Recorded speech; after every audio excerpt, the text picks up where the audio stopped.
আসসালামু আলাইকুম এভরিওয়ান, কেমন আছেন সবাই? আশা করি সবাই ভালো আছেন। তো আজ আমি আপনাদের একটি অন্যরকম স্টাইলের গোল জামা দেখাবো। তো এটা কিভাবে কাটতে হবে আর সেলাই দিতে হবে, এর জন্য কিন্তু আমি প্রথমে চার ভাঁজ করে নিয়েছি। তারপরে আমি কিন্তু এই যে দেখুন 3 ইঞ্চি করে কিন্তু সোজা পুরো কাপড়টা দাগ দিয়ে এরপর আমি গলা 2.5 ইঞ্চি রেখেছি, আর এটা আমি 3.5 ইঞ্চি ফুট নিয়ে নিয়েছি। আর বডির জন্য আমি 6.5 ইঞ্চি নিচে নামিয়ে নিয়ে আমি কিন্তু এটা দাগ দিয়ে নিচ্ছি। এই জামাটা কিন্তু অনেক সুন্দর। আমি এই যে দাগ দিয়ে এখন আমি যেহেতু এটা গোল জামা, এই যে দেখুন, আর এটা আমি যে সুন্দরভাবে চক দিয়ে দাগটা টেনে নিয়েছি। আর এর আগে থেকে আমি দেখেন পুরো জামাটা কিন্তু 8 ইঞ্চি করে পুরো জামাটা চক দিয়ে দাগিয়ে নিয়েছি। এখানে যেহেতু বডির মাপ দিয়ে আমি 36 ইঞ্চি বডি, তাই আমি 9 রেখে 1 ইঞ্চি বেশি রেখে বডির মাপটা নিয়ে নিয়েছি। আর আমি 15 ইঞ্চি নিচে নামিয়ে এই যে দেখুন 15 ইঞ্চি বডি, তাই আমি কিন্তু এটা 15 ইঞ্চি দাগ দিয়ে 1 ইঞ্চি বেশি নিয়ে নিচ্ছি। এই যে আপনার এখানে কিন্তু অন্য জামার মতো না, 2 ইঞ্চি বেশি নিতে হবে, কারণ সেলাইতে চলে যাবে। আর এটা বডি পর্যন্ত, এটার যেহেতু কোমর নাই, কারণ গোল জামা নিচে থেকে হবে। আর আমি এটা এই যে দেখুন সুন্দর করে আঁকিয়ে নিচ্ছি। আঁকিয়ে এটা কিন্তু 15 ইঞ্চি নিচে পর্যন্ত আমি কিন্তু এই বডিটা কেটে নেব। এই যে দেখুন, এই হচ্ছে জামার উপরের অংশটা। এই যে এইভাবে কিন্তু আপনারা কাটবেন না, কারণ জামার মাঝখানটা যেহেতু আপনার সমান থাকবে, আর এই ডিজাইনটা অনুযায়ী কিন্তু আপনাদের কাটতে হবে। তাই আমি এই যে এটা এই বডি পর্যন্ত সুন্দর করে কেটে নিচ্ছি। এই যে, আর আপনারা আপনাদের মাঝখানের যে লাইনটা, এটা কিন্তু 1 ইঞ্চি বা 1/2 ইঞ্চি কমিয়ে বা বাড়িয়ে নিতে পারবেন। এই যে এখন আমি এই পর্যন্ত কেটে নিচ্ছি। এই যে সুন্দর করে কেটে নেওয়ার পর এর থেকে নিচে যাওয়া যাবে না, আর এইখান থেকেও কিন্তু কাটা যাবে না। তো ওই যে দাগ পর্যন্তই আমাদের নিচের বডিটা কিন্তু কাটতে হবে। এই যে কারণ ওইখান থেকে কিন্তু আমাদের মানে জামার কুচিটা হবে, এজন্য এইখান থেকেই কাটতে হবে। প্রথমে এই আপনাদের শেখানোর জন্যই দেখানোর জন্যই কিন্তু আমি এটা প্রথমে কেটে না নিয়ে বোঝানোর জন্য পরে কেটে নিচ্ছি। যে পুরো জামাটা এইভাবেই কেটে নিতে হবে। তারপরে বডি যতটুক ছিল ততটুক এই যে সমান করে এটা কেটে নিতে হবে। এই যে দেখুন, কেটে নেওয়ার পর জামাটা কিন্তু কাটা হয়ে গেছে। এখন শুধু হাতা আর গলাটা কেটে নিলেই হবে। আমি জামার পিছন পার্ট আর সামনের পার্টটা কিন্তু একসাথেই কেটে নিয়েছি। এটাই সহজ হয়। দেখুন, এটা কিন্তু এইখানে এইভাবেই কুচিটা হবে। আপনাদের বোঝানোর জন্য আমি কিন্তু এটাও দেখিয়ে দিচ্ছি। আর এই যে হাতাটা 4 ভাঁজ করে আমি যেভাবেই কাটি এইরকম সমান রেখে 3 ইঞ্চি নামিয়ে, আর যেহেতু এখানে জোড়া হবে তো আপনাদের দেখানোর জন্য আমি এটা এরপরে দিয়ে দিচ্ছি। জোড়াটা আমি পরেই দিয়ে দিব। অনেক সময় হাতার পাশে ছিট কম থেকে, এজন্য কিন্তু বগলে জোড়া দিতে হয়। তো জোড়াটা কিন্তু আপনারা পরেও দিতে পারেন, এভাবে কেটে রেখে দিয়ে শেপ অনুযায়ী কেটে রেখে দিয়ে নিতে পারেন। আমি বগলের 3 ইঞ্চি নামিয়ে তারপরেই কিন্তু এই যে এটা সুন্দর করে কেটে নিচ্ছি। ওই যে দেখুন, হাতাটা কিন্তু কাটা হয়ে গেছে। এখন জামাটা আমি আপনাদের কিভাবে বানাতে হয় এটা দেখাবো। যে সুন্দর করে ভাঁজ করে নিয়েছি। এই যে দেখুন, এই হলো বডিটা। তো এই বডিটা আমি 4টা হবে, কারণ সামনের পার্ট আর পিছনের পার্ট।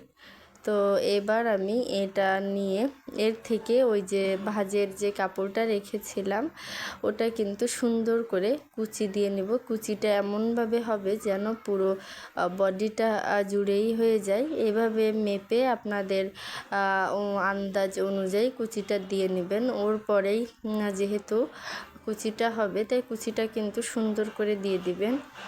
এই যে দেখুন, এই যে কুচিটা দিয়ে দিয়েছি। অন্যটাও আমি সেমভাবে করে নিচ্ছি। তো 4টাই আমি সেমভাবে কুচি দিয়ে নিব।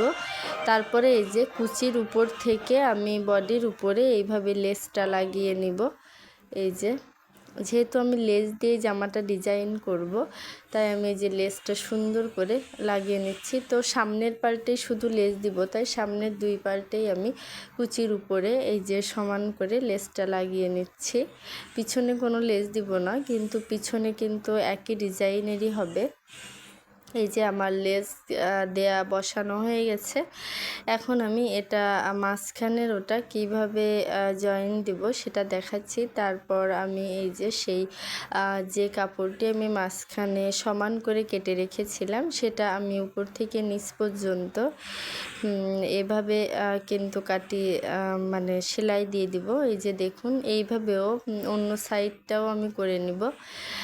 এই যে এই সাইডটাতেও আমি ওই কুচি দেওয়া যে লেস বসিয়েছিলাম, ওটাও কিন্তু আমি ওইভাবেই লাগিয়ে নেব। উপর থেকে নিচ পর্যন্ত সেলাই দিয়ে নিব।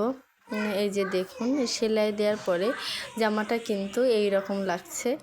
এরপর আমি পিছন সাইডটাও এইভাবে সেলাই দিয়ে সামনে পিছন 2 পার্টটাই কমপ্লিট করে নিব, তাতে করে বানাতে কিন্তু সহজ হবে। আর অবশ্যই আমার ভিডিও আপনাদের ভালো লাগলে চ্যানেলটি সাবস্ক্রাইব করে আমার পাশে থাকবেন। এই যে আমি পিছন পার্টটা লেস দিইনি, এটাও আমি রেখে দিয়েছি। এবার আমি জামার গলা করব। তো গলায় আমি কোনো ধরনের বক্রম ইউজ করছি না, তাই কিন্তু আমি উপরে আপনার গলার কাপড়টা রেখে গলাটা এঁকে নেব। এই যে 2.5 ইঞ্চি ধরে আমি দাগ দিয়ে নিচ্ছি, আর নিচে 4.5 ইঞ্চি লম্বা দিয়ে এই যে আমি গলাটা এঁকে নিয়েছি। এঁকে আমি সাইডটা কেটে পিছনেরটা আমি সমান 2.5 ইঞ্চি, আর পিছনের গলা যেহেতু ছোট পড়তে হয়, তাই আমি 3.5 ইঞ্চি করে কেটে নিয়েছি। এই যে দেখুন গলাটা কত সুন্দর লাগছে। আমি কিন্তু এই মাঝখানেও লেস দিব, তো গলাটা আগে কেটে নিয়েই তারপরে আমি লেসটা বসিয়ে দিচ্ছি। ওই যে কুচির সাইডটাতে মানে আপনার সামনের 2 সমান যে জায়গাগুলো মানে জায়গা ছিল, এই দিকে আমি কুচি দুটো উপর থেকে নিচ পর্যন্ত দিয়ে দিয়েছি। তারপরে এই যে আমি গলার কাপড়টা উপর থেকে বসিয়ে এবার আমি নিচে ভাঁজ করে সেলাই করে দেব, তাইলে কিন্তু গলাটা হয়ে যাবে। এই যে দেখুন কতটা সুন্দর লাগছে। আর পিছনের গলাটাও আমি সেম এইভাবেই করে নিব, এই যে সেলাই দিয়ে। তারপরে আমি উল্টিয়ে ভাঁজ করে দিব। এই যে দেখুন 2টা গলাই কমপ্লিট হয়ে গেছে। আসলে বক্রম ছাড়াও যদি আপনি গলাটা সুন্দরভাবে কেটে নিতে পারেন তাহলে কিন্তু সুন্দর হয়। এখন আমি সামনে পিছন জামা দুটো ফুট করে নিয়েছি, ফুট লাগিয়ে সেলাই দিয়ে নিয়েছি। এখন আমি হাতার মাঝখান আর জামার ফুটির ওইখান থেকে সেলাই দিয়ে নিচ্ছি, হাতাটা লাগিয়ে নিচ্ছি। তো এইভাবেই আমি 2টো হাতায় লাগিয়ে নিয়েছি। এখন আমি জামাটার বডি মেপে যেহেতু 17 ইঞ্চি মানে 34, তার অর্ধেক 17 ধরে আমি বডিটা ছক দিয়ে এঁকে দাগ দিয়ে নিচ্ছি। আর বডিটা ছিল 15, তাই আমি এখানে মানে নিচেই 15 ছিল, তো আমি এখানে কোমরটা 15 দিয়ে দাগ দিয়ে নিয়েছি। এর কিন্তু মাজার কোনো মাপ নাই যেহেতু গোল জামা। আর হাতাটা আমি 9 ইঞ্চি ধরে উপর থেকে নিচ পর্যন্ত এই যে ছক দিয়ে দাগিয়ে তার উপর দিয়ে উপর থেকে একবারে নিচ পর্যন্ত আমি জামাটা সেলাই করে নিচ্ছি।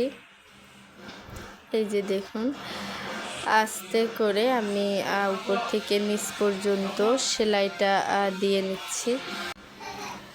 আমি অন্য সাইডটাও এইভাবে সুন্দর করে সেলাই দিয়ে নিয়ে নিচেটা আমি ভেঙে দিয়েছি। তো ভালো থাকবেন, আল্লাহ হাফেজ।